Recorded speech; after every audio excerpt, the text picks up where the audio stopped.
We'll continue with our chapter 3 of physics, current, electricity. We have done last time drift velocity. Now we'll do mobility.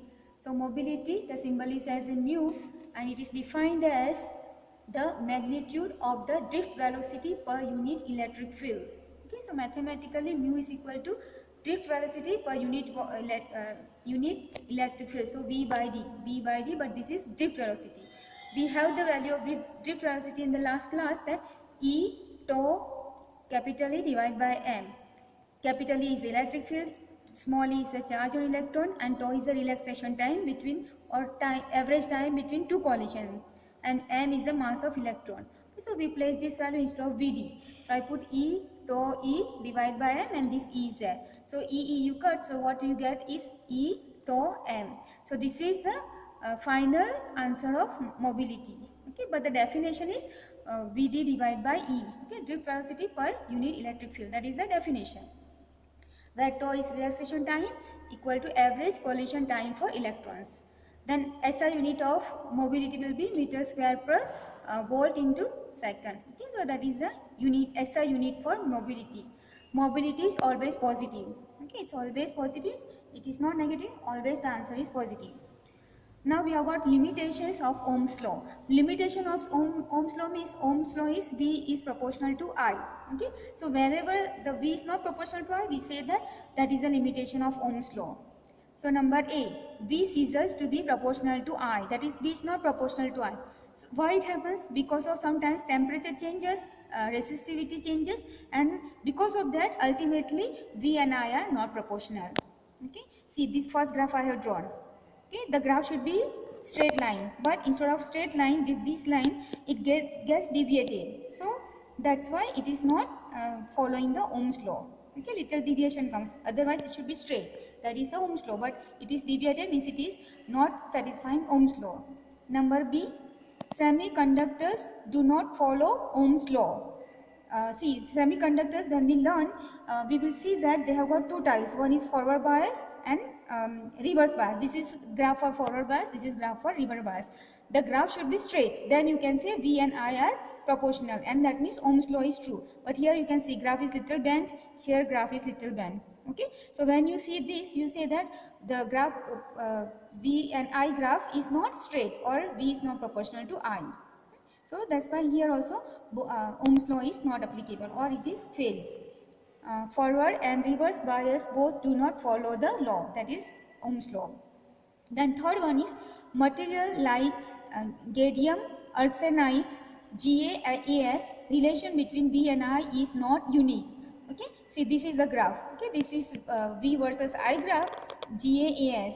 Okay, gallium, arsenite. This graph is not, the value of V and I are not unique. That means for the same two different value of V, this is V, this line shows V. So these two different value of V, I value is same.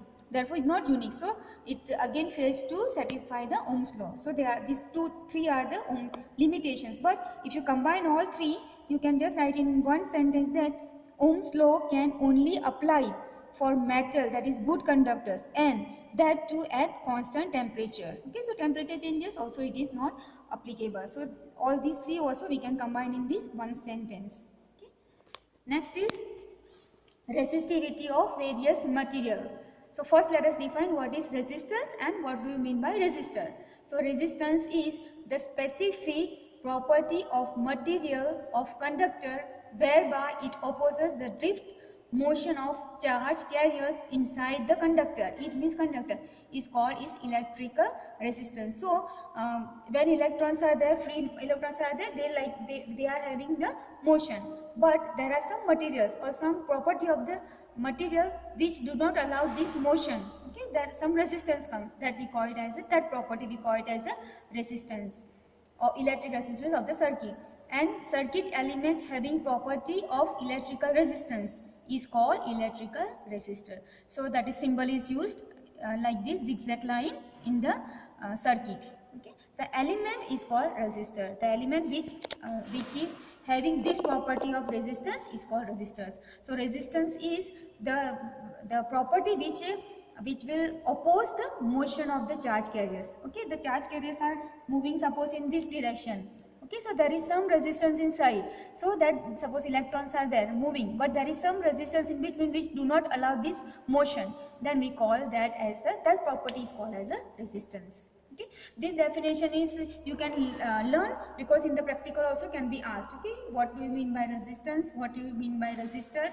Okay, resistor is a device or a element it is. Okay, we use in the circuit. Okay. Metals have low resistivity in the range of 10 to the power minus 8 ohm into meter to 10 to the power minus 6 ohm into meter. That means metals easily allow the electrons to pass or the charge to pass. Okay, so they have got less low resistivity up to this order. Insulators like ceramic, rubber and plastic have resistivity 10 to the power 18 times greater than metals or more. So insulators have got more resistivity. Okay, they do not allow easily electron or charge particles to move from them. Okay, they have got 10 to the power 18 times more than the metals or more than that. Then we have got some resistors which we use in domestic use and the laboratories. Okay, we have got two types. There are many types, but we have to learn two. One is wire bound resistors and second is carbon resistor. Okay, so they have given us little write up, so let's try to understand that. They are made by winding the wires of an alloy with manganese, constantan, nichrome or similar ones on insulated base. So you take insulator base and there are wire wounds, okay, of these alloys. Alloys mean mixture of some materials, that is called alloy. So they are like manganese, constantan and nichrome, and these are why they are selected, because they have got they are less insensitive towards the temperature. If temperature increases also, they will be not so much affected. Okay, these materials are relatively insensitive to temperature. Because of this reason, these materials are used, the alloys are used. These resistors are in the range of a fraction of an ohm to a few hundred ohms. So we can get small and in few hundred ohms. So the range is not so wide. Second one is carbon resistors. They are made of pure graphite and resin. The material, the carbon resistor, are made of graphite and resin. This is used to make carbon resistor. In other one was wire, and that wire was of the alloy. They are compact and inexpensive. So they are compact means you can fix it anywhere, and inexpensive means they are not so expensive, costly.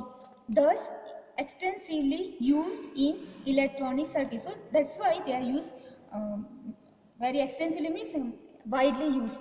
They are made in high range, and plus you can get high range from 1 to micro ohm to thousands of ohms you get. So they are made in high ranges.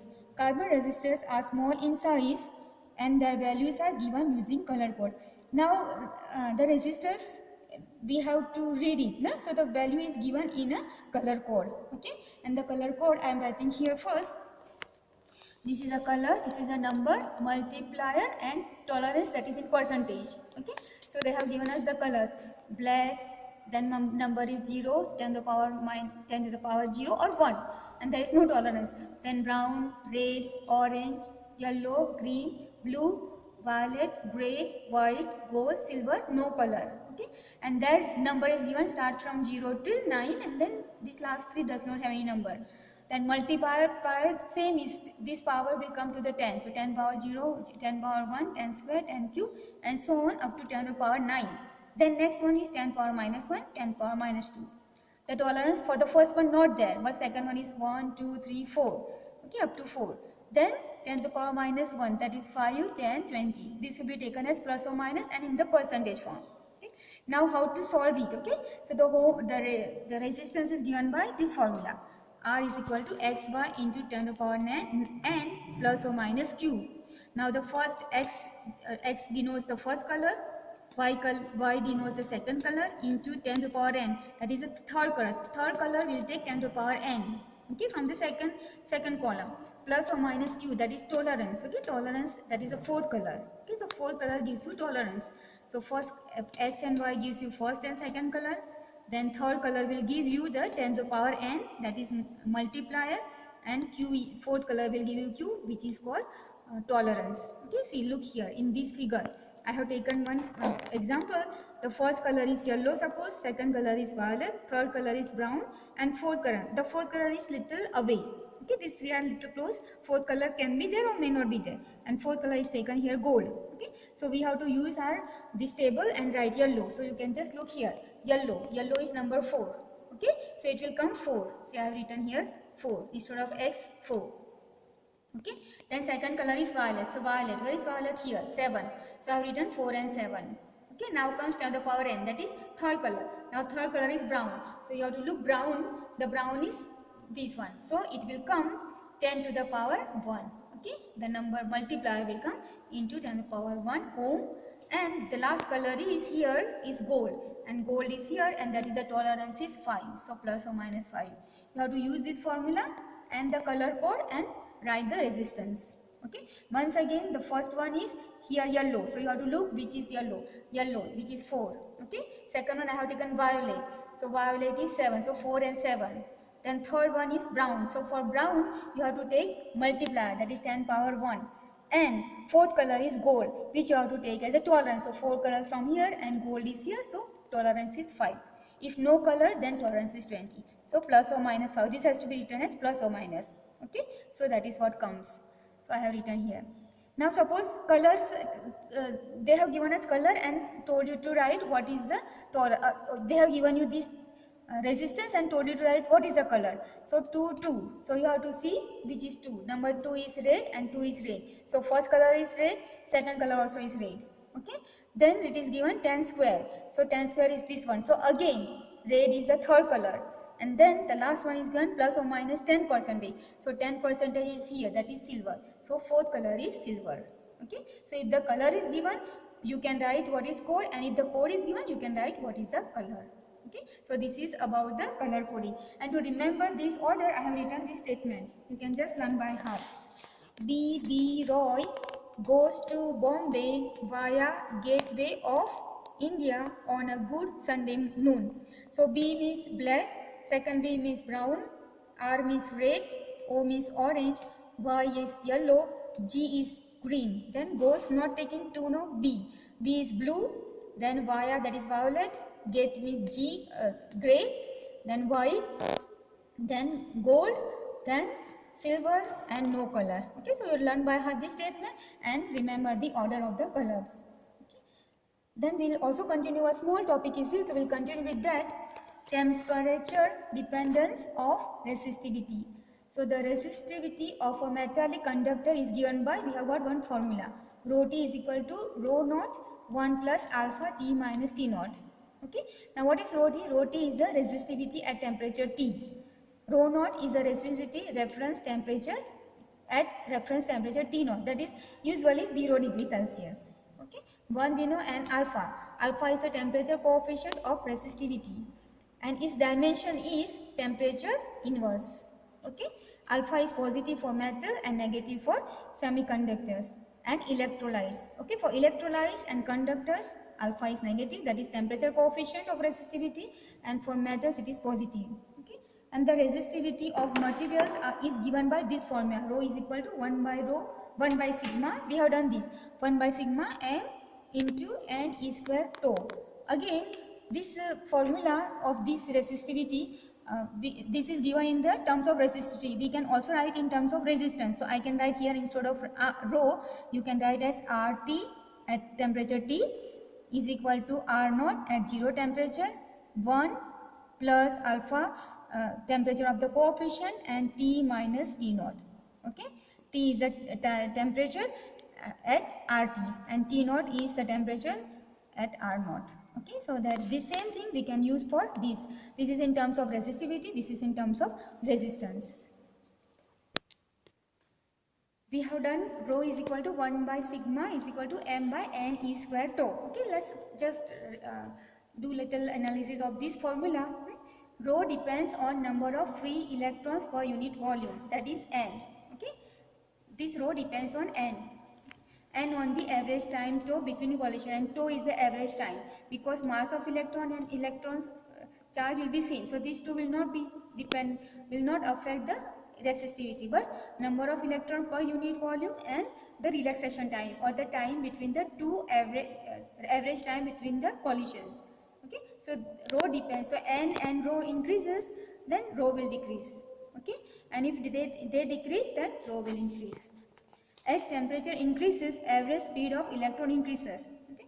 So if you are going to heat up any substance, any material, then this average speed of electron will increase, okay, resulting in more frequent collisions. More frequent collision means tau decreases. The collision is fast and fast, so tau will decrease, and that means what we can say, that tau decreases with increase in temperature. Okay, you can just imagine that. Suppose this is my conductor. Okay, they have got some electrons, free electrons. Okay, the free electrons are there. Suppose you heat up. Okay, when you are heating up, when you give heat, the electron will get energy and they will start moving faster and faster, and they will have fast collisions to each other. Okay, so temperature increases, that means fast tau is the time between the two collision, but now time period will be lessened. So heat means temperature increases, relaxation time will decrease. Okay, so rho increase, heat will give, if this rho decreases, that tau decreases, that means rho will increase. Okay, and if tau, so depends on tau also and number of electron. Now we have got three graphs. One is for metals, one is for alloy, one is for semiconductors. Okay, so we'll just see what happens when metals. So in the metals, n is not dependent on temperature.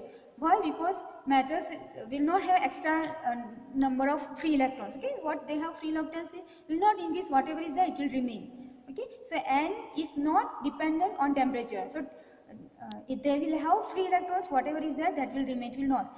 But temperature increase in temperature, rho will increase. Okay, so in a metal you increase the temperature, resistivity increase. So that is the first graph. Okay, see, when temperature is growing, becoming larger, this rho is this side, so that also increases. T increases, temperature increases, resistivity increases. Okay, for insulators and semiconductors, n increases with temperature. So insulator and semiconductor, in their normal temperature they will not have free electrons more, but when you increase the temperature of the insulator or semiconductor, they will have got some more free electrons. So n increases with temperature, so tau will decrease. Okay, n increases, so tau will decrease, resulting decreasing in rho. Okay, so here you can see the semiconductor. Okay, so in the semiconductor, as temperature increases, the resistivity will decrease. Okay, and alloys, what happens in alloys, when temperature increases, rho will increase, but in a very less amount. Okay, you can see the graph is not so, it is not straight, but it is little so much of bending like this. Okay, it's like this. So that means in alloys, temperature increases, resistivity will increase in a very little way. Okay, but in semiconductors, temperature increases, resistivity will decrease. In metals, temperature increases, resistivity also will increase. Okay, now this part, last part I have done here is just writing what will be the value of alpha. Okay, that is alpha is the temperature coefficient of resistivity. Okay, so in terms of R naught, RT and delta T. Okay, so what I have done is I have just opened the bracket. R1, R naught into 1 is R naught plus alpha into R naught, T minus T naught. Okay, R naught I am transferring here with this, so RT minus R naught is equal to alpha R naught T minus T naught. This I am calling as delta T. Okay, the change in temperature. And this I want alpha value, so I'll just transfer this R naught here and this calling as delta T. So this formula, if you are asked to find the resistance temperature coefficient of resistivity alpha, then you can use this formula. Okay, so alpha is equal to RT minus R naught divided by R naught delta T. We can also use this formula in R1 minus R2. Okay, we can also use this in terms of R1, 2. Okay, so this can be also used as, suppose you take as R2. Okay, this you take as R1. Two resistivity is given. This can be taken as R1, and this here also we can say R2 minus R1. T2 minus T1. Okay, so this formula also we can use. Okay, two temperatures are given, then we can use in this way. Okay, so remember this formula, and the previously one I gave you, that rho T is equal to rho naught. Here instead of R and R, rho in terms of resistivity. Thank you very much.